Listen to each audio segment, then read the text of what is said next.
as we're going to talk about an exclusive MLB preview with the season starting tomorrow with just one game, and then the rest of the teams get going on Thursday and Friday. It's great to see everybody here. Thank you for all the love for this whole weekend. I know it wasn't based off, just betting wise and everything like that. It wasn't the best weekend, but we got through it. Some crazy games, Florida getting upset and everything. That was insane. But it was great to see, a lot of love in the chat and a lot of love coming from the outside as well. We're getting near 16,000 subscribers. If anything, we might get that tonight, if not tomorrow. And we just want to say thank you again to everybody. If there's one thing I would like to do before we start is give you a quick little, breakdown of what we're going to do. And then we'll go through an ad read, and then we'll go to the game. So what I'll do is we're going to go division by division, team by team. There are some teams that I left out that kind of have, kind of no business being part of this. You probably know who they are, between the Rockies, the White Sox, the Angels for that matter, and the St. Louis Cardinals. So we're going to go division by division. We're going to go through our favorite bets that we have. And then we're also going to go through, our playoff matchups and World Series matchups that we're going to talk about. So before we get going, let me talk to you about our sponsor, Aspire Energy. All right, ladies and gentlemen, it's that time of the year again. The weather's getting warmer, beers are getting colder, and your opening day parlays are already in danger before the first pitch. That's right. MLB opening day season is back. And if you're planning on riding 162 games of emotional damage, and if you're a Met fan, you know what that feels like, you're going to need some juice. And no, not the kind your bullpen gives up in the 8th inning.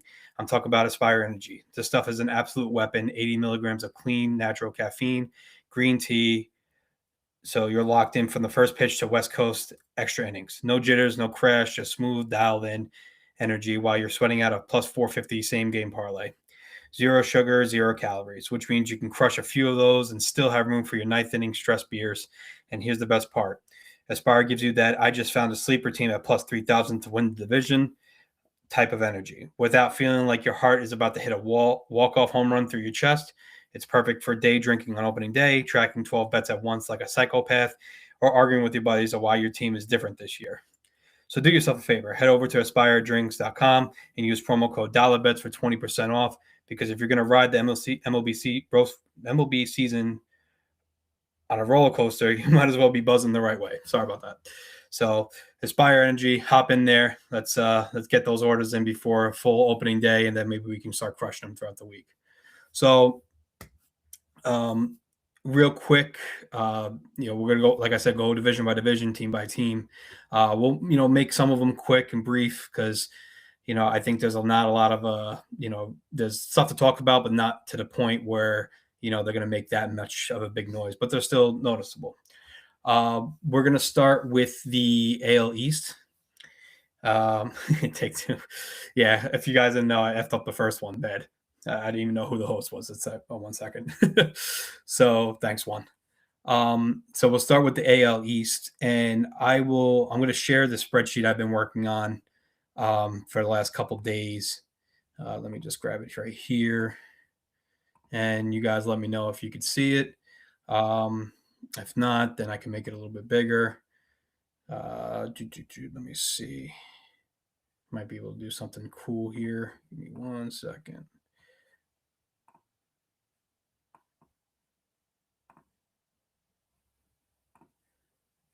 Let's see if I can set this up nicely. That's not what I wanted. There it is. All right, so let me know if I can see it, if you guys can see it. If not, then if so, then I will run through it. If not, then I will then I'll try to fix it up. If not, then I'll just talk without it. So we're going to start with the Boston Red Sox. So as you guys know, last year they lost in the AL wildcard to the New York Yankees in the best of 3.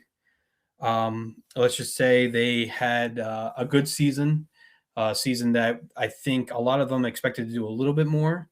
But now I think with the subtraction of Bregman is going to be a little bit hard on the lineup, but the rotation I think has gotten better. So as you can see here, they have Obviously, Crochet is their ace. They got Ranger Suarez, Sonny Gray, and Bello and Avito are going to round out the rotation.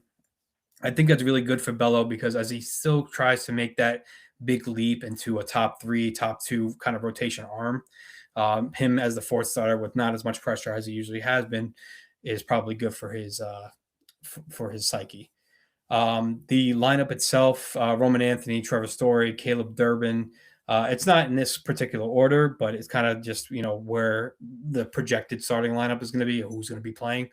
It's looking really good, but the absence of Alex Bregman is kind of big. And obviously they traded Rafael Devers last year, but they got better after that.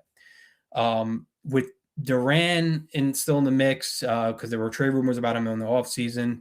Getting Wilson Contreras was a huge get, I think, personally. I wanted the Mets to actually went up there and acquire him, but the Red Sox went ahead and grabbed him. I think they have a very balanced lineup. They are looking for another season from Trevor Story where he was good in his second half, but I think obviously they're wanting more for about as much as they paid him. Marcel Meyer, another young kid that has coming up that's supposed to be one of the top end star, and they also have Kristen Campbell down in AAA, who's probably going to get called up again this year at some point. With injuries and everything, it's going to happen. But Wilyer Abreu had a really good year last year. He's looking to capitalize off that. And if you didn't watch the World Baseball Classic, he kind of kept pushing and pushing, and he looks like a good player. So I think the lineup is, as you can see, I have some little grades here. I ranked them in like the B area because I have a feeling that they're going to be right into that tier of, good, maybe not great enough, but good. A high ceiling, of course, because with Roman Anthony and Duran and Mayer and then Kristen Campbell when he comes up again, if they are at the top of their game or what the prospect status is going to be, they're going to be really a big keys into this lineup and going to push this team a lot further. Then a great veteran presence in Wilson Contreras, who they got from St. Louis, and then Wilyer Abreu, like we just talked about with the World Baseball Classic showing up. And if you have another year, then he looks great. The bullpen, it's better, but it's not as great as I would like it to be. Chapman's had a phenomenal year last year, and what we all know what Chapman does. He can get through his little jams, but it seemed like he really found a home last year in Boston, and it looks like it's kind of his confidence is growing each time. He may not be the greatest person, but but Chapman is a really good closer for them. They have a little weakness in their, the long relievers and the middle relievers, but Whitlock's a good setup guy, but the other need to kind of step up. If their bullpen is going to step up to the possibility of like a high end type of bullpen, then this team can absolutely win the division. However, they do struggle sometimes. They do struggle at times, those middle inning roles, but I also think a lot of that had to do with the starting pitching itself. Now, with Ranger Suarez coming over from the Phillies, Sonny Gray coming over from the St. Louis Cardinals as well, I think that's a really good, they're not amazing beasts. Suarez had a really good year last year, and I know he struggled a bit this spring, but they don't need him to be a monster. They need him just to be a serviceable kind of starting pitcher so that they can go through the innings that they lost last year. And like I said, I think Bello's in a prime to have a really good year, more so than people think because of the less pressure that he's taking. I mean, he was like the number 2 starter last year, outside of like Giolito, who came in, and then he's also a free agent still too as well. But their wins, their over under in the wins category is 87.5. I'm gonna go ahead and take the over on that. I do like what they have put out there. And I think with the young kids coming up and providing a spark, I think they have a real good opportunity with, to hit that number. And with Garrett Crochet leading the charge of starting rotation, they always have an ace to shut like a big losing streak down. So the next, we're going to go with the New York Yankees. So I'm going to say this a little bit, and you can call me a homer, you can call me this, you can call me that. The American League, outside of the division itself, and I think Seattle, which we'll talk about in a minute, is non-comparable to the NL. I think the NL is a much better league, but I also think that, the Yankees play in a tough division. Um, I do worry about the rotation. Max Fried obviously leading the charge. I'm still going to take their over on their total wins because it seems like if they play the AL Central, they beat everybody there, and then probably 4 out of the 5 teams in the AL West, or maybe 3 out of 5 because for some reason they still can't beat Houston. That they're gonna still hit that number over, but their rotation is very questionable. I mean, Max Fried, great ace, no doubt about that. And they're waiting for Garrett Cole and Rodon to come back. But we need to kind of think about how we can go through the season. Is Garrett Cole going to be the same? 36 years old, coming off Tommy John. He's a dog. He always was a dog. But is he going to be that guy again, really? And Max Fried does struggle in the playoffs. So then we come back to that. So if Cole's not getting it done and Fried's not getting it done, we're hearing Carlos Rodon. Carlos Rodon is a good number 3 pitcher, but he's nothing else after that. He's not an ace. He's not even a number 2 pitcher, if you ask me. I think he gets shelled on times that he shouldn't be shelled. He struggles mightily with bigger games, and I think it's going to really affect him if he doesn't come back, better from his injury. And the same thing with Cole. So going through the rest of the rotation, you're looking at Schlittler. Yeah, Schlittler, he was great in the playoffs, but a lot of that has to do, and this doesn't get talked about enough, when a rookie pitcher comes up, and we'll talk about, perfect example since you guys think I might be biased. Noel McLean's the same way. But with Schlittler, came up at the end of the year. No one really knew how he pitched. It reminds me a lot of early on Severino before he hit that wall and when he got his injuries, obviously. But he needs to develop another secondary pitch to go along with his fastball. So a lot of teams, if they see a youngin pitcher that throws 100 miles an hour, it's hard to get hits off him because you don't know how his 100-mile-an-hour fastball is moving. So with that, I don't think that he's going to have the same impact as he did last year. However, if he does develop a secondary pitch to go along with his fastball, then he has a real opportunity to, be the third best starter in that division or in that team for this year. Will Warren, I'm not crazy about him. Ryan Weathers, not crazy about him either.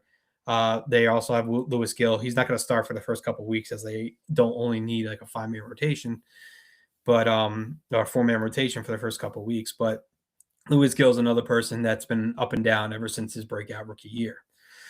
You go to the lineup, it's the same exact lineup as last year. Towards the end of the year, I don't think there's much better outside of Caballero over Volpe, which Volpe's just injured. He'll come back, and we're looking at the same thing.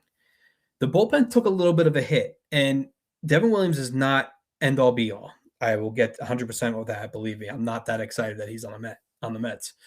However, Bednar is a good closer. Doval struggled. Fernando Cruz, we'll see what that nonsense is. Tim Hill is probably their second best, most reliable pitcher. But Paul Blackburn, Ryan Yarbrough, Brent Hedrick, Cade, they're not names that I'm just like, oh, okay. Like, look at the Yankees bullpen. It's, last year when they got all these guys, like, they're top notch. Not as much this year, but we'll see. If they can get a lot of contributions from those other low-end guys, then their bullpen's going to be back to what it was, which is probably one of the best in baseball. So I will take the over for them. They are very good. They will always be good as long as you have Aaron Judge on that team. If Aaron Judge gets hurt at all and misses an extended amount of time, they're going to suck. We can make fun of Judge's postseason at bats all we want and how he's not clutch, which is true. But at the same time, he is really good during the regular season when he's needed. But we'll see when come playoff time. So next we're going to go to the Baltimore Orioles. They're slated at 85.5. I'm going to put it this way. I'm upset that Pete Alonso went there. I'm upset the Mets let Pete Alonso go. However, their offense gets a big boost with him. Very big boost. But at the same time, I'm not sure if it's going to be the difference maker. The problem with this team is that their starting rotation is horrendous, I think. Trevor Rogers is a decent pitcher, but he's not an ace by any means. So Kyle Bradish, Shane Baz has an opportunity to be something good, but Zach Eflin, Chris Bassett, these guys are, they're innings eater at the end of the day. And if they can get Bautista to come back in the bullpen, then we might be looking at something different here. But that bullpen is good, not great.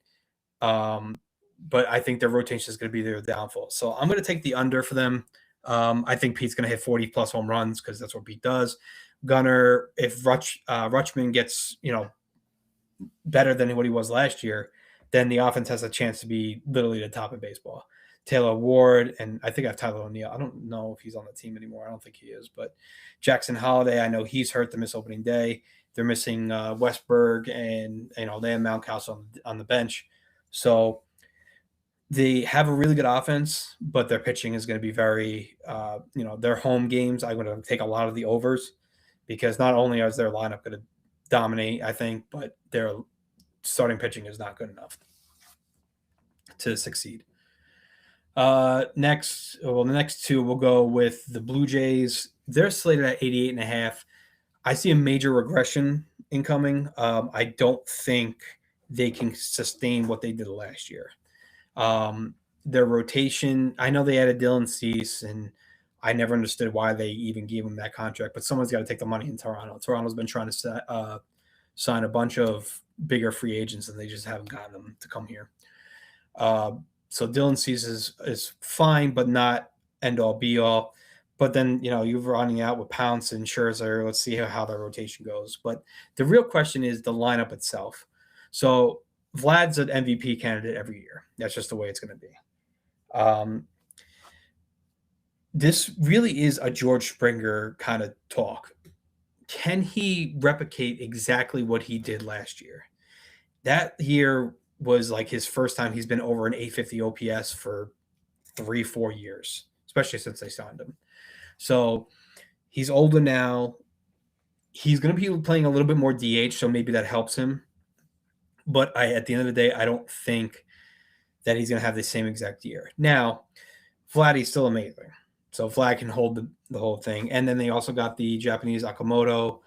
They have Varsho, who's always been a good player, and Berger and Kirk. So they have some guys there. But it just seemed like last year they couldn't do no wrong until they got to the World Series, unfortunately. But it's like they couldn't do no wrong. Their bullpen scares me a little bit.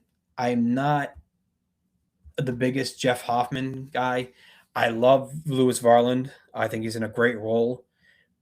It's not amazing, the bullpen, but it seems like everybody's roles are set. Like, you're going to be the 8th inning guy. You're going to be the 9th inning guy. You're going to be the 7th inning guy. So they have that, working for them. And I think their manager is a good manager. So I'm going to take the under, and that's mainly because the Yankees and the Red Sox I see are better teams than them. So they're going to get most of their wins from them. So I think it might be a chance for them to go under 88.5, which is, I think, six less than what they had last year. And then you lose Bo Bichette, you lose a couple of the key guys that helped you through the World Series. Bassett being one of them. So we'll see, but I'm going to lean the under, but it's going to be close under. It's going to be like 87 wins, 86 wins. I have the Rays on here. We don't have to talk that much about them, but they're just a pain in the ass. They're always a pain in the ass, always will be a pain in the ass to everybody in that division. Their starting rotation has a chance to be top tier. Now, they need a lot to go right. I think Pepiot, who just actually went on the IL, if I'm not mistaken, they need a good year from him. Shane McClanahan, who 3 years ago, was an AL Cy Young contender. And then you're rounding it off with Nick Martinez and Steven Matz, which is like, all right, but whatever. But their lineup, Aranda, does he do the same thing as he did last year? Caminero is a star, so we don't have to talk about him. Yandy Diaz is a very good player. But the rest of this lineup, Cedric Mullins, Chandler Simpson can steal every base known to man. But he's like the old Billy Hamilton adage. You can't steal first base. So if he doesn't get on base, it doesn't matter. Their bullpens, there's some names on here I'm not sure of, but if I know the Rays how I have for years, I'm just going to go with they're going to bring out 3 guys that we never heard of, and they're just amazing. So it's a potential for the team to be a trade deadline seller if they're not, if they're not in any kind of position to come back and make a wild card. The only person I don't see them really trading is Caminero, but everybody else I think is 100% on the table. To round it off, my prediction is that the Yankees will win the division. It's going to be close. So I actually went back and forth with them in Boston, with the Red Sox and Toronto being the wild card winners. So Yankees will probably be, I would say they probably finish with 93, 94 wins. Red Sox 92, 91, and then the Blue Jays with like 86. But there'll be a third wild card team. So let's move on to the AL Central. So we're going to start with the Detroit Tigers. And we're looking at a team that overachieved last year. Their lineup is young, especially with the mechanical kid now going to be starting. And their rotation is led by arguably the best pitcher in baseball. Getting Framber Valdez was very good and moves Jack Flaherty back from the 2 to the 3. They got Verlander. We don't know what Verlander has left.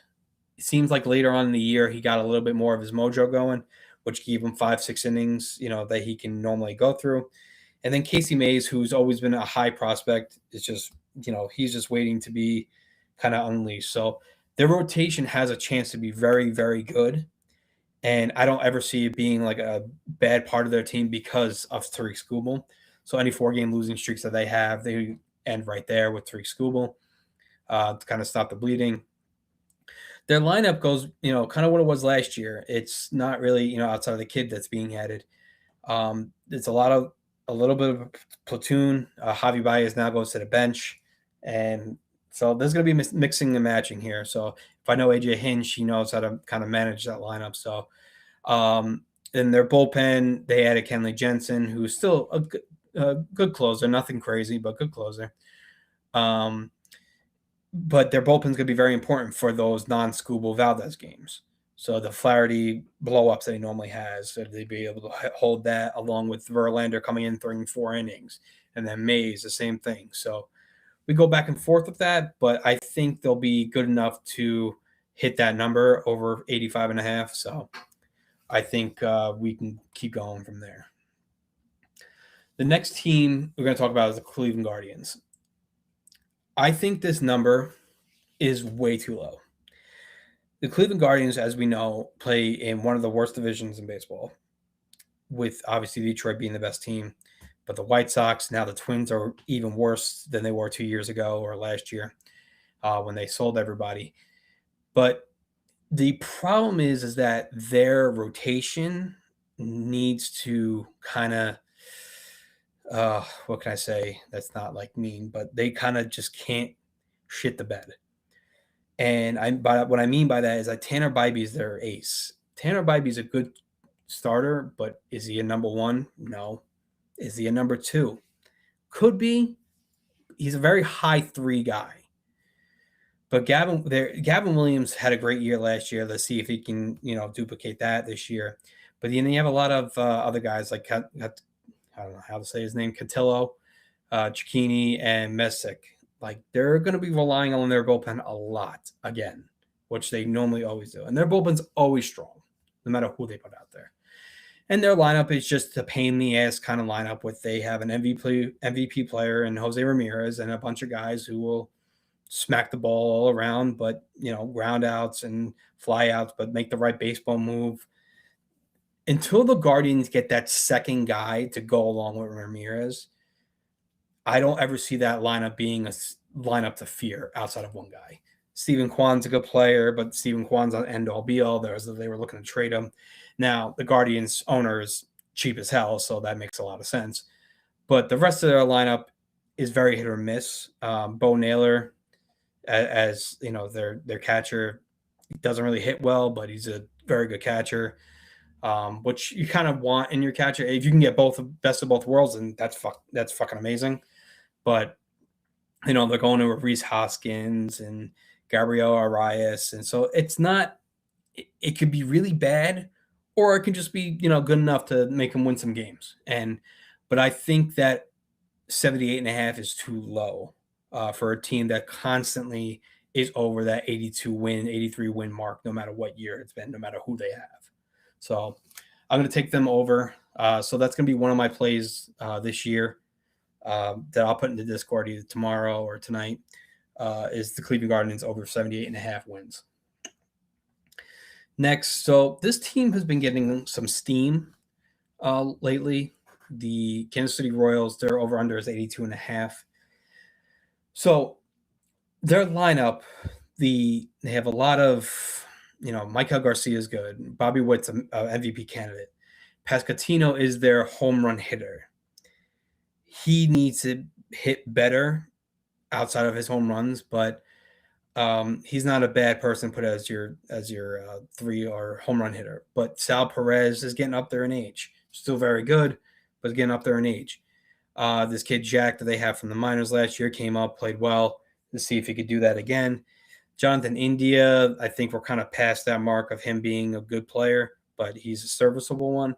Carter Jensen, Isaiah Collins, Kyle Isbell, seem like those guys have been on the team for a while, but nothing that blows you out of the water. Now, if we go to their rotation, Cole Reagans has a chance to be an AL Cy Young this year. Probably won't be because they have to limit his innings. That's just the way baseball goes now, as much as we all hate it, because that kind of ruins, to me, a player's career.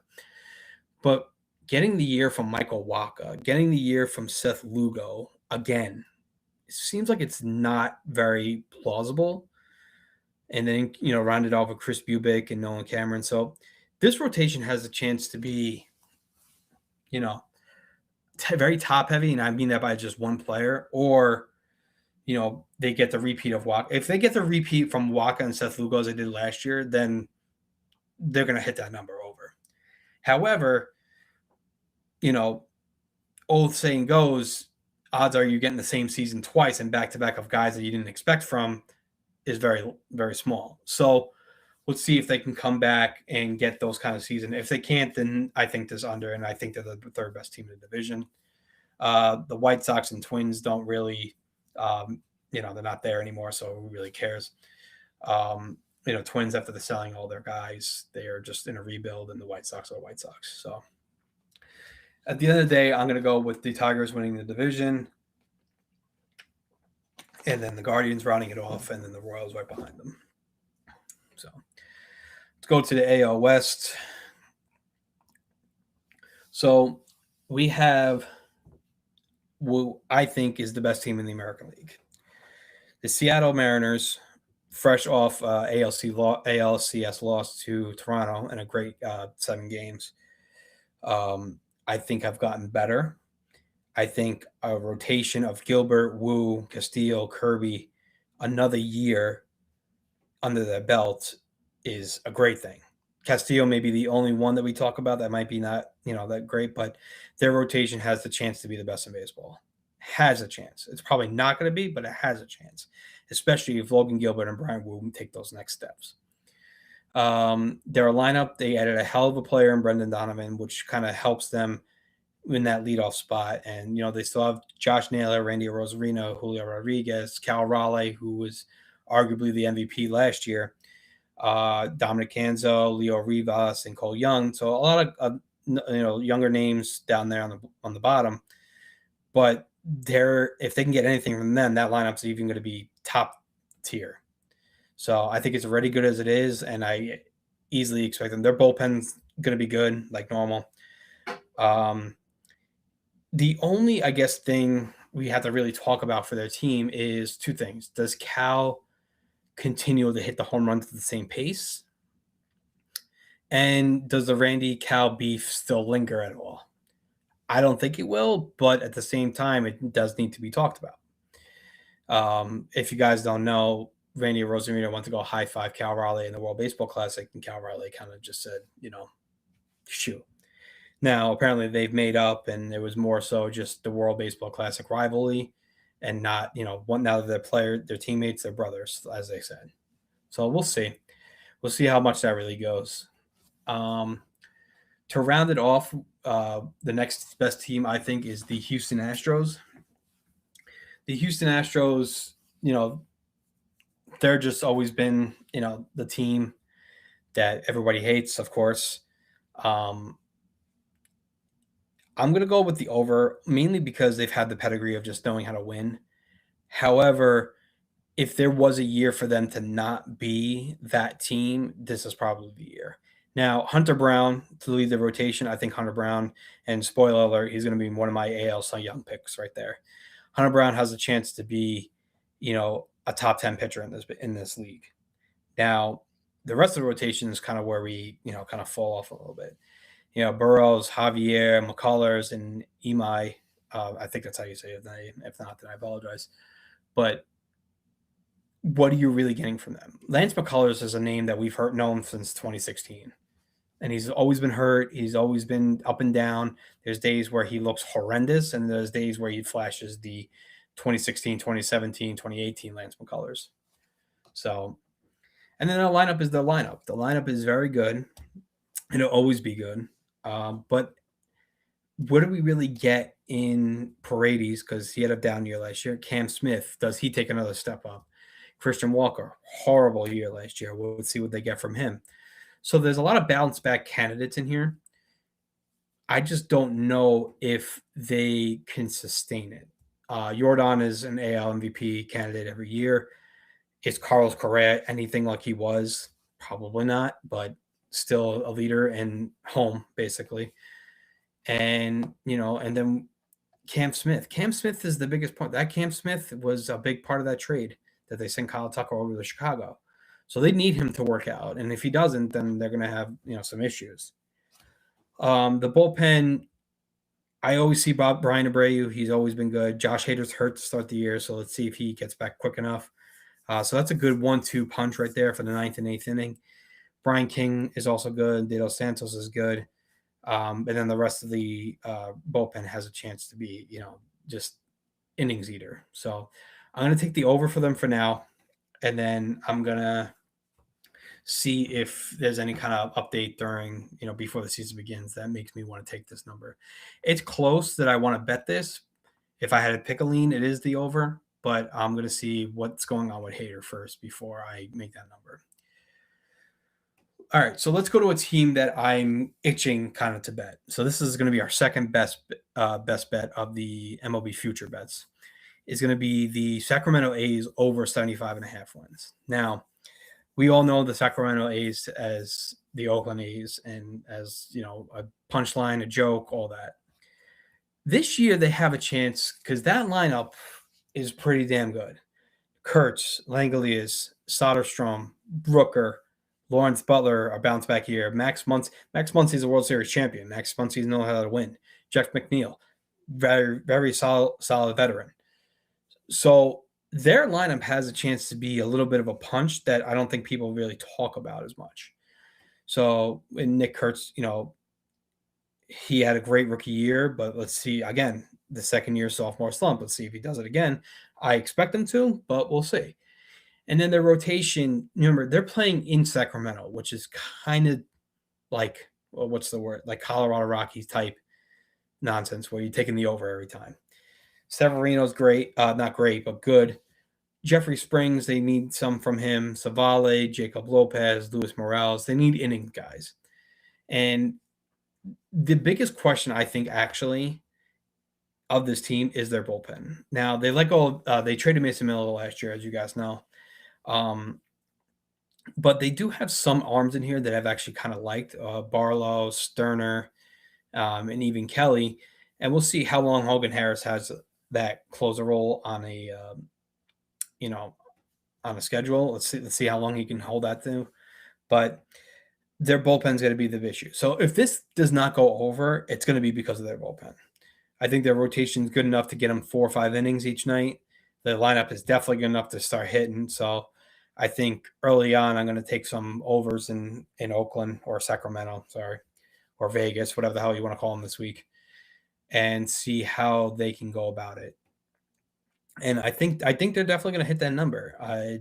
If that bullpen is terrible right off the rip, it's going to be a sweat towards the end. But if their bullpen is somewhat good in the first couple months of the season, look out. This team can make some noise. They're up and coming, and they still need some more pieces, but this is a team definitely to talk about in the near future. Now, here's another one, the Texas Rangers.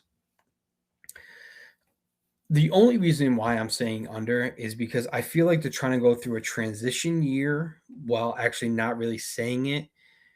Them getting Mackenzie Gore, trading a lot of prospects for him, kind of to me tells me what they really think in Leiter and Rocker on the rotation. Because if you're coming into a season with Nathan Eovaldi, who's a damn good pitcher, Jacob deGrom, which we all know who Jacob deGrom is, he's not exactly the same, but at the end of the day, it's Jacob deGrom. And you're going and making a trade. We're trading all those prospects for Mackenzie Gore, who good and struggled last year, but it rings like it screams at me that they're not comfortable with Jack Leiter and Kumar Rocker being that third, fourth guy. So they went out and got somebody, and to their credit, they got somebody who definitely fits that role. But at the end of the day, are they really going to, be, the anchor for this team? So, and then their lineup, they lose Simeon, but they get Brendan Nimmo. If you guys know me, as a Met fan, I was okay with the Mets getting rid of Brendan Nimmo. He was regressing offensively, defensively, and I think now being in a spacious kind of Texas field, it's kind of going to hurt him. I could definitely see him playing more DH. And let's see, Josh Smith, Josh Jung, these guys had bad years last year. They can bounce back. No, don't get me wrong, but I just don't see it compared to the 2023 year where they won the World Series. Their bullpen, I think, out of all these things, is actually their biggest question. Chris Martin's a good pitcher. I've seen Jacob Junis around a couple of times, but I'm not like in love with a lot of their guys. And I think that's where they can lose games. And if you're a Jacob deGrom fan, you know exactly what I'm talking about with him going 6 innings, 1 run, and the bullpen blows it, or the offense doesn't hit. It just seems to follow him everywhere he goes. So I'm going to roll with the under. I'm not going to be as an official bet, but I'm going to roll with the under. And then finally, Seattle being the division winner, Houston being the, third wild card team. A's are up and coming, and I can definitely see where the Texas Rangers, if they're not anywhere close near a playoff spot, that they start selling some of these guys. I can see them trading an Eovaldi or deGrom. Maybe not deGrom as much because it seems like Chris Young does not want to trade him, but I'm just not sold on this team. And I think there's going to be a lot more questions than answers by the middle of the year. So before NL East, I'm going to leave the Mets towards the end. Let's go to the Central because I have some things I want to talk about with the Central. So the Milwaukee Brewers, we'll start off with them. They're the second best team in this division. In a division full of Milwaukee, the Cubs, Pirates, Cardinals, and the Reds, I think they're easily the second best team. Now, they traded Freddie Peralta to the Mets, which was a great get for the Mets, and they're really, really starting to push a little bit more on Mazeroski to be their opening day starter. Now, Brandon Sproat, the guy they got in the Mets, the Freddie Peralta trade, I was a big fan of Brandon Sproat, and he's cracked the rotation, so great for him. What are they going to get from Woodruff? What are they going to get from Kyle Harrison? That's kind of where the big thing is. So they're kind of transitioning their starting rotation over to the younger players. That could be great in the beginning of the year, but then tail off in the middle, or that could be bad in the beginning of the year, which brings them to a kind of low end spot. So where they have to kind of make some decisions. So Christian Yelich is not getting any younger. William Contreras is an all-star. Bryce Terang, Team USA player, good player. They're always been a pain in the ass. That offense is always a pain in the ass to pitch against. They don't strike out. They don't do anything. They don't make mistakes on defense. But the bullpen is where their bread and butter is. So as much as their starting rotations might struggle, their bullpen is going to save them most of the time. So, which is why this over, and this is going to be bet number 3 on the pod, is Actually, no, I apologize. That's the wrong one. I'm thinking about the Cubs. But we're just talking about it in a second. But Milwaukee, I'm definitely would take an over if you wanted somebody to take over on. Um, Speaking of the Cubs, I'm absolutely all over their 88.5. I think they absolutely hit that number. Their starting rotation is a little shaky. It's probably the worst part about their team. However, I think their lineup is as deadly as can be. Michael Bush, Alex Bregman edition, Ian Happ, Pete Crow Armstrong, Nico Horner, and Michael Conforto, but also Suzuki is hurt too. So Suzuki will take that position. Carson Kelly, Dansby Swanson still good, and Moises still good as well. So they have a really good lineup in a league, in a National League side of things, that if you don't have the offense, you're not going to win. Between the Dodgers, between the Mets, between the Phillies, between the Braves, between the Brewers, if you do not have any offense, you're not going to win. You need the offense to win against these guys. And I know you do that for every team, but they're legitimate. They're not like the Royals, where the Royals can get away with their lineup being somewhat okay. This is not the AL. The National League, you need your lineup to be good. So I'm going to go with the over on their total. So that's bet number 3. So we have the Guardians over their number, the A's over their number, and then also the Chicago Cubs over their number. So those are 3 bets that I'm going to put in tomorrow. Get ready for them. And before the first game starts, because once the first game starts, I think those go away. So 2 teams left. We're not going to talk about the Cardinals because they're horrendous. But the Pittsburgh Pirates, and I know Kevin put in the Discord, 80 plus wins. I'm on board with it, but their starting rotation has to take control. Obviously, Skeens, Mitch Keller's a good pitcher, but these guys need to go 7 innings, 6, 7 innings a night, because that bullpen is pretty damn bad. Dennis Santana is their closer. That Gregory Soto, as a Met fan, we all know who that is. Their bullpen is not good. So they're going to have to win games as a starting rotation, going 7 innings almost every night, and their lineup giving them just enough. Getting Brendan Lowe was a good move. I actually kind of forgot about him a couple weeks ago that the Pirates got him. Ryan O'Hearn is a good pickup as well. So they're not as bad as I think they can be. However, their ceiling's kind of capped. O'Neal Cruz needs to hit better. Brendan Lowe is a good pickup. Brian Reynolds needs to hit better than what the hell he did last year. Marcelo Ozuna, I hate the scumbag. We all hate him. But at the same time, it was a decent pickup for a team that needs kind of a DH presence. O'Hearn's a good pickup again. So their offense is going to be better than it was last year, much better. However, is it going to be good enough to, when their starting rotation has a bad game and their bullpen comes in and their bullpen is bad, can they make up 8 runs, 9 runs? So we'll see what happens there.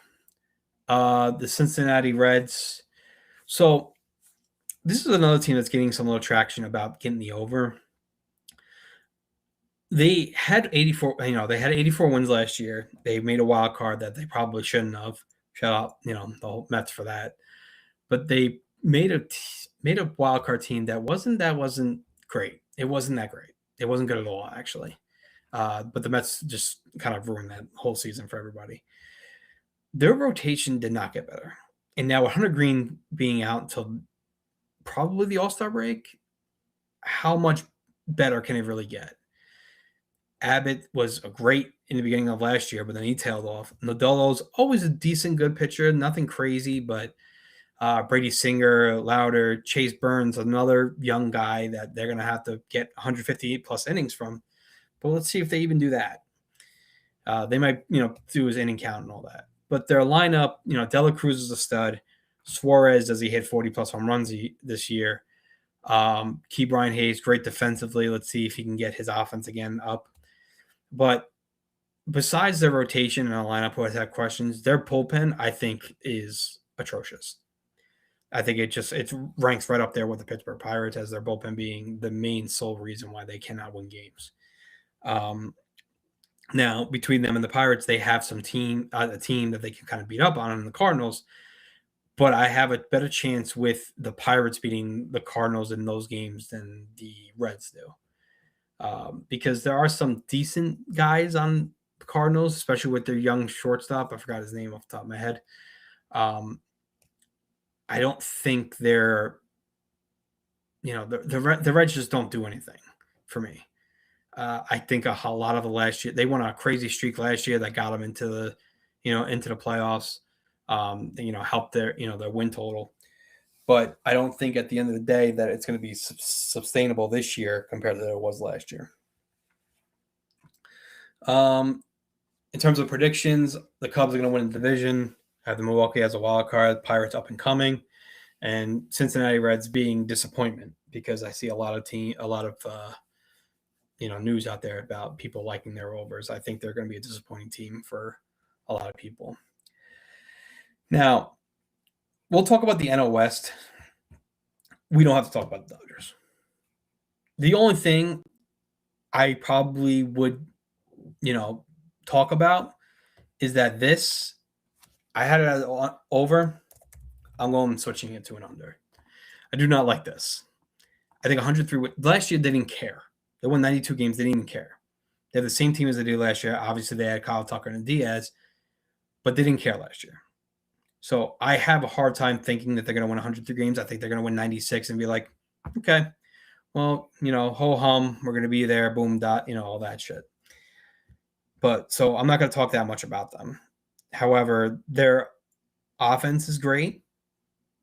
They're all getting a year older, but Freddie Freeman, Mookie Betts, Ohtani, now adding Kyle Tucker, Will Smith, Teoscar Hernandez, Max, all studs at the end of the day. So next we'll go with the Arizona Diamondbacks. This is an under for me. I guess I didn't put that there. This is an under for me. I just don't think they have two good guys in their rotation. Not the rotation, the lineup in Ketel Marte and Corbin Carroll. Perdomo's a decent player, but a lot of these guys are kind of just towards the end tails of their career, or they just haven't hit throughout their whole career. I think their bullpen is bad. I don't like their rotation. I think there's a lot, Mike Soroka, who can't stay on the field. Eduardo Rodriguez, they give a lot of money to, who hasn't really panned out as much. Zach Gallen, you'll get a Zach Gallen game, and if you know, every 2 months, or every month, I should say, where he goes 7-8 innings of one-run ball for one hit and 12 strikeouts, and you're like, where the hell did this come from? So, and then, James McCann on the bench, which LOL. And so this team does not look, good at all. The next team I'm going to talk about is the San Diego Padres. Now, I didn't put this, but this is going to be bet number 4 of over-under wins. So, obviously, the Dodgers win the division. The San Diego Padres is going to be the second best team in the division. I just think they're going to have more wins between the Rockies, the Diamondbacks, and then somewhat the Giants, that they're going to start building up wins on there to that makes this 83.5 over. Now, what kind of can screw them up to hit that number is what they look like by the trade deadline. If there's 3 weeks to go before the deadline and they're sitting there at 47, 44, 45, yeah, they can push to make the playoffs, but would I be shocked that they started trading off some pieces? I wouldn't. So we kind of need them to win some games early, kind of stay level throughout the rest of the year to keep that, to hit that number. Pavetta's their opening day starter. He's not an opening day starter type of guy. However, he's not awful either. Michael King's a really good pitcher. Vandy Gasquez, Herman Marquez, Walker Buehler. Walker Buehler is not the same guy anymore. He probably should just be in the bullpen. And their offense still can hit. Bogarts, Machado, Merrill, Tatis, and Cronenworth. So I can definitely see them being, over this number easily. So I would predict like 87, 88 wins for them, maybe 86. San Francisco Giants, I think that number is exactly where it should be. I don't think they're better than that number, and I don't think they're worse than that number. So there's not that much really to talk about there. Logan Webb's a good pitcher, really good pitcher, but the rest of the rotation's kind of eh. Their lineup gets a little bit more annoying with Luis Arias, but with Chapman, Devers, Ramos, John Lee, Willie Adames, all guys that can be pains in the asses, but can absolutely go into rough stretches. Rafael Devers is probably, their best bat. Let's see if he has a good season in him. Let's see what they do on defense with him. So a lot goes into that. So I think that number is exactly where it should be. I think it's as much as a coin flip as any other team in this league. Like I said, Dodgers win the division, Padres win the wild card, and so on and so forth. Now, to get to the best division. So,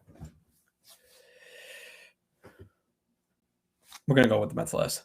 So, I didn't put the Marlins in here. I didn't put the Nationals in here because they're worthless.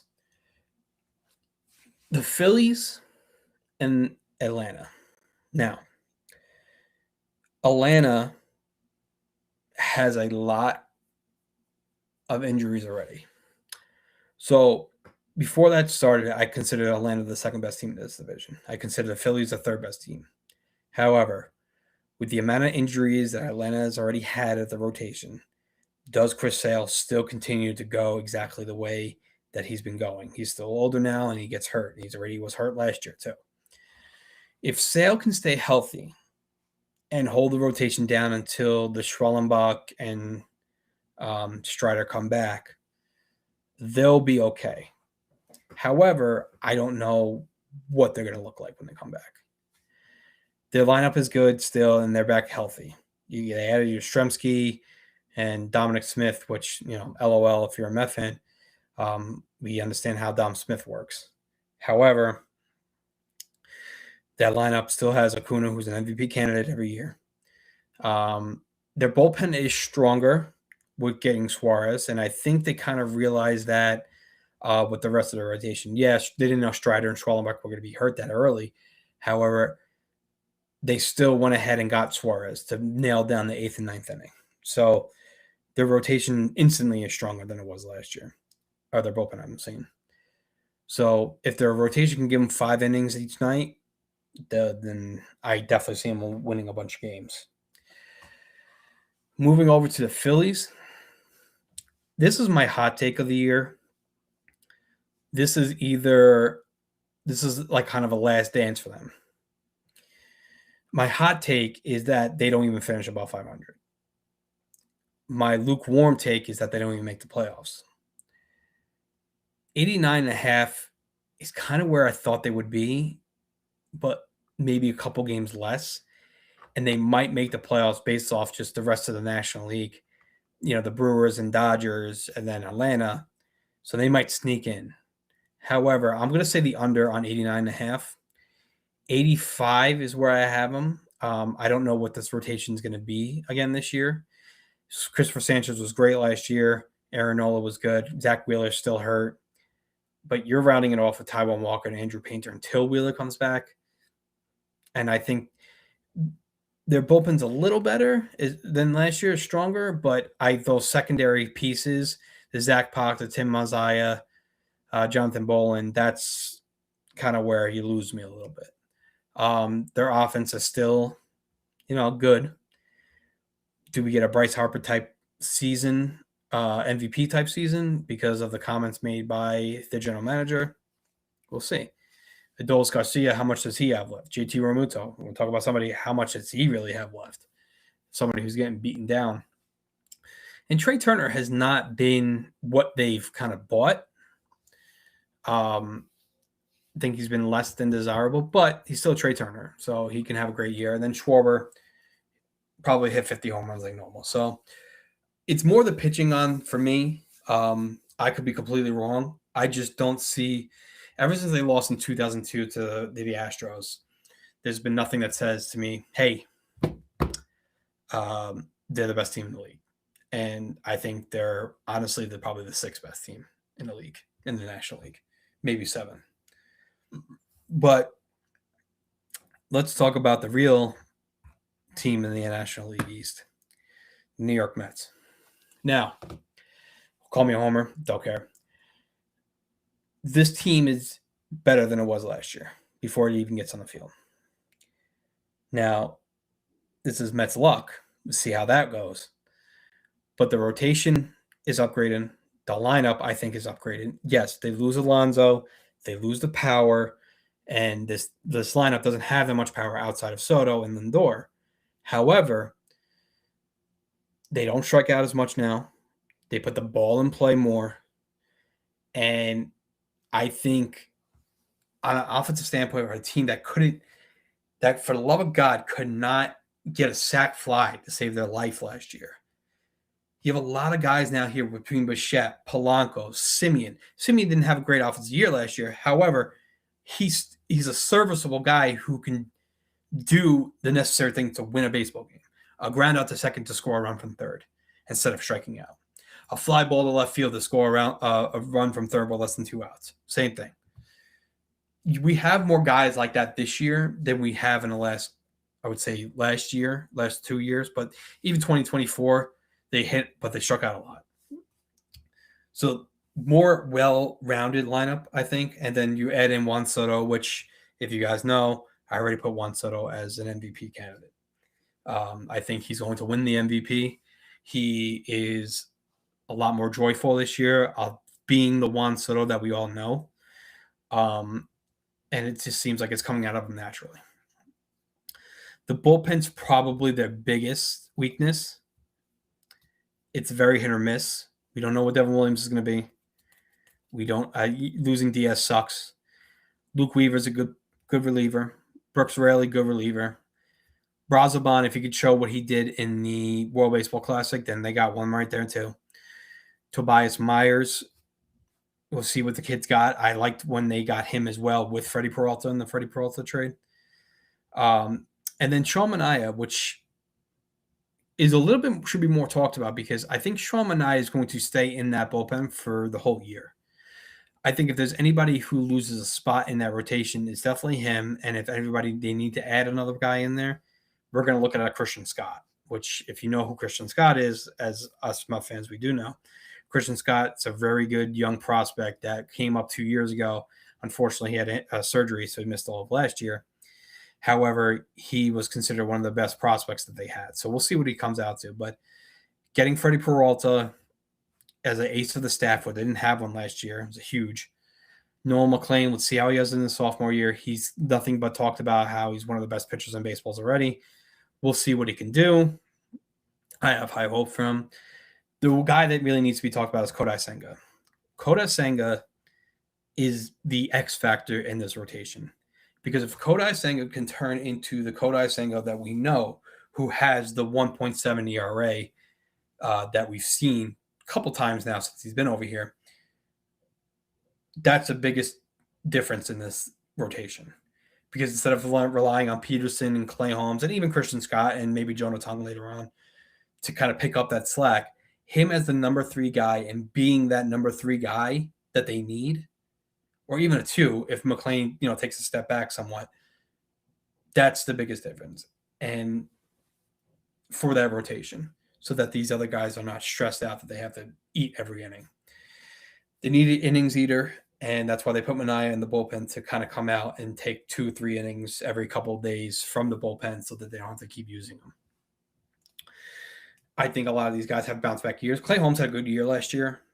We don't talk about it enough because it's Clay Holmes, but I would like to see him through another year of now his body's used to pitching that many innings and see how he goes. I think he's going to be better this year, but we'll see how that happens. How his body kind of reacts to a second year, but I think it will be better. And then the defense is better. I understand Bo Bichette's playing third base, but I watched Mark Fiantos play third base for 2 years, and I wanted to rip my hair out. The only gripe I had is the Pete Alonso, moving on for Pete Alonso because of run prevention, all that nonsense, only to sign Jorge Polanco to play first base or Brett Beatty to play first base. So it's funny because you preach all that only to not do that with the main position that you have worries about. I understand Bichette's not a good third baseman either, or a good defender, but you trade that off with the hitting, and that's what they were doing with Vientos, but Vientos just didn't hit last year. And then the biggest news on that team is Carson Bench being a young prospect that was drafted in 2024, coming up very quick through the system. David Stearns talked about it all offseason, how he's on the top of that list and that he would earn every opportunity to make the team, and he easily made the team. He got a little bit of gift with Talkman getting hurt, but at the end of the day, he still earned that spot. Now, so my prediction is the Mets win the division. That's going to be a division winner bet that I'm going to put out there. I have the Phillies as the wild card because I changed my tune yesterday about the rotation for the Atlanta Braves being a major problem with that. And so I'm going to keep the Phillies in there. Atlanta is not, if they can't get the rotation right, then they're probably not going to be close. No, I wouldn't say not close to the playoffs. They'll be up there because they'll beat up on bad teams like the Marlins and the Nationals. But I'll put the Phillies in there for now. As much as I'm not a fan of them, I just don't think, unless Atlanta gets over that rotation issue, then I don't think that these two, they can switch back and forth. The New York Mets, though, however, I think are winning the division. I think they're the best team in the division, and I know I'm a homer. I know I'm this. I know I'm that, but I've loved what they did in the beginning of the offseason. Hated what they did because you get a lot of love with Diaz and Alonso, as you guys, all baseball fans know. You fall in love with these guys. However, what's the word I'm looking for? Their response to that was getting a guy like Bo Bichette and Polanco. I know we talked about his defense, but Polanco's a hell of a clutch hitter. Marcus Semien, might be on the downside of his career, but a professional bat at second base with amazing defense. Still, won a Gold Glove last year. So you're trading off a little bit of the offense for the defense that you desperately needed last year. So before I get to the World Series and playoff predictions, I do have some bets that I will put in the Discord later on tonight or tomorrow morning about who we can take for awards. So my AL MVP is Aaron Judge to start. You plus 250. It's you make money out of it, of course, because he'll win the MVP. But however, for some long shots, I have Roman Anthony at plus 1400, Jose Ramirez at plus 1600, and then Yordan Alvarez at plus 3500. For the AL Cy Young, Crochet leads the charge. Skubal, you make money off of him, but there's the risk of him getting traded if the Tiger season goes away. My dart throw is going to be Hunter Brown. Hunter Brown, I think at plus 1,500 is a damn great value for a team that needs his number one starter to be, on top of his game every single night. And there's also a bet out there, I think, for 200 plus strikeouts that I'm going to take as well. I'll put it in the Discord so you guys got it. NL MVP, you guys already know Juan Soto is on that list at plus 750. My other one would be probably Bryce Harper, because there's been a lot of shit talking from his own team. And I think he wants to show that he is very much still the Bryce Harper old. So Ohtani's at plus 100. It sucks. It's annoying, but he'll probably win it, but I just don't want to take him. The NL Cy Young. So there's a couple guys on here. I think Chris Sale at plus 1,000 is definitely a good dart throw. I think Freddie Peralta is a good dart throw as well. However, I'm probably going to go with like a Yamamoto because it seems like he's kind of figured everything out now from top to bottom. And I really think that he's going to take that even next step, which I didn't even think is possible for him to kind of dominate. So those are the three guys I think I'm going to throw some money on. But I will throw that in the Discord once I do that. All right. So for the last segment of the show, we're going to do our predictions for the playoffs. Now, this is what I have right now.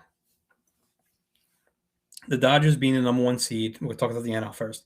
Dodgers being the number 1 seed, Mets the number 2 seed, Chicago being the 3, Milwaukee 4, San Diego 5, Philly 6. I have the San Diego Padres beating the Milwaukee Brewers, as Milwaukee's, I think, last gasp at a potential World Series, but I don't think they have a good enough team. And then I have the Cubs, who I think are really damn good, to beat the Phillies. San Diego to play the Dodgers to beat them. The Mets to play the Cubs, the Mets going to beat them. And then the Dodgers go on to the World Series. On the AL side, this is where I kind of went back and forth. I settled on this for now, but there was another part of me that had another thing. So I had Seattle as the number 1 seed, as I think they're the best team in the American League. The Yankees as the number 2 seed, Detroit 3, Boston 4, Toronto 5, Cleveland 6. My other one was Boston winning the division as the number 2 seed, and then the Yankees being the 4 seed, playing Toronto as the 5. However, I settled on the Yankees winning the division. They'll end up playing Detroit. They beat AL Central teams only in the playoffs, so that makes sense. So they'll go to the ALCS. But then I have Boston and Toronto. Boston's a really good team. I think Boston gets kind of screwed having to play Seattle in the second round, because in this whole list, I think there's a very big possibility that Boston can beat the Yankees in the ALDS if they played. Especially that you have to face Garrett Crochet twice. But Seattle, I think, is matched up better pitching wise and can kind of shut down Boston's offense compared to the other way around. So Seattle moving on. Seattle going up against the Yankees, and I think Seattle probably wins that in 6. I think Seattle's just too good of a team. And then I meet the Dodgers. And this is kind of like the worst part of the show because we all know the Dodgers probably win the World Series again. And then the lockout happens, and then we're all sad. And then MLB tries to, spoon us this bullshit about how they tried so hard to get a agreement, and it's all BS. And the players hate the owners hate the players, and all that bullshit. And then we might be without baseball next year. So, moral of the story is enjoy this baseball season. I'm not sure if we're going to have one next year, which is a shame because coming off a WBC that was really good and coming off hopefully a season that's going to be, very storytelling, memorable, historic, all that, to kind of push the envelope to getting a deal done. But, I would have to say the percentages right now of this being done is probably being no MLB season next year is probably like 85, 80%, 20%. But hopefully there's some light at the end of the tunnel by the end of the year. Maybe they get something done, or at least somewhat. I think I'd be okay if they miss like 1 month of the season next year and they got a deal done kind of thing. But we'll see what happens. I don't think I missed anything tremendously. I'm going to keep on this. Let's see. Yeah, I mean, to kind of recap a little bit, I think this is a year that we're going to look at as not chalky, because chalky is kind of the wrong word because it'd be pretty obvious. But I think there's definitely some divisions that are already done and done, like Seattle, Dodgers. What's the other one? I think the Cubs as well. I think they're definitely those divisions have they're donezo, and I don't think anybody has a chance really. So on that note, though, so kind of recap the bets. So we're going to take the overs on the Guardians and the A's.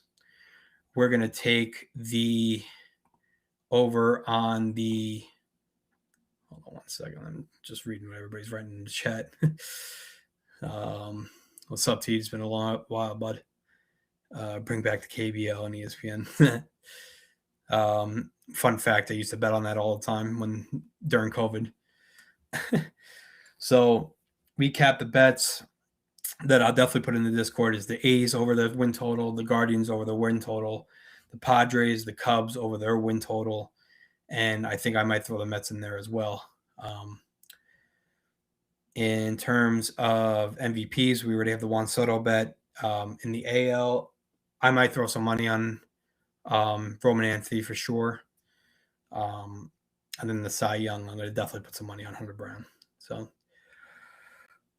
in that case, well, saying all that, thank you everybody for joining and interacting and, showing all the love that you guys always have. Like I said, we're in the early part of the show. We're 16,000 subscribers or close to it if we're not there already. Thank you so much, everybody who started from the beginning with us. Without you, it doesn't get this big. It pushes us to keep going. And I think this week we're going to have another show. I just haven't figured out what day we are yet. There is a game tomorrow, the Yankees and the Giants on Netflix. I will have some plays off of that as well. Finally, baseball season, so we have some stuff during the week. And then we have opening day on Thursday, starting with the Mets and Pirates, Paul Skeens versus Freddie Peralta. You bet your ass you know who I'm betting on. And then going forward, we might have another show based off college basketball and then all of the sports, including MLB. However, I do think that we're gonna, definitely Nerfy. And the Nerfies are back finally. So I do have some sites that I can use to kind of get some, some bets, that people don't really think of. But we'll see. I can see what we were getting with. Early on in baseball is hard because you don't have much data to go after. Yeah, you have all the data from last year, but data going forward from the start of the year, it's a whole different year. It's not like football where you know where these coaches are scheming. We're basketball where you know who's playing where. Baseball takes a minute to get going, as you guys all know. You're not as good as you were on April 1st, and you're not as bad as you are on September 30th. It's just the way the game goes. It's why we love it. It's why everything we push through it every year. So on that note, everybody, thank you for everybody for joining. We will talk to you the rest of the week and be ready for those plays. I'll be putting them out tomorrow. And once again, thank you. And we'll talk to you soon. Later.